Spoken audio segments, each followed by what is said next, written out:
মহান আল্লাহ তাআলা বলেন, ওহুম ইয়াস্তারিখুনা রব্বানা আখরিজনা না'মাল সলিহান গায়রাল্লাযী কুন্না না'মাল।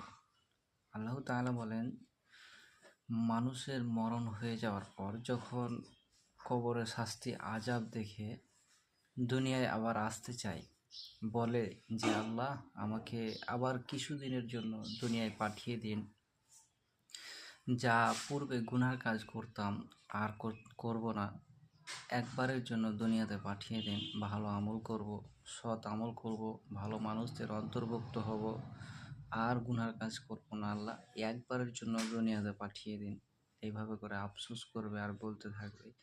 সম্মানিত দিনী ভাই বোন, কিন্তু দ্বিতীয়বার কি আর মৌকা হবে?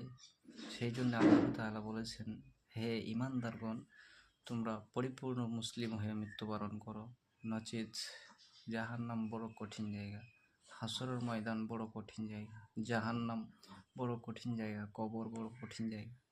তাই মৃত্যুর আসার আগেই ভালো আমল করে যেতে হবে। এটা সমস্ত মুসলিম নর নারীর কর্তব্য, দায়িত্ব।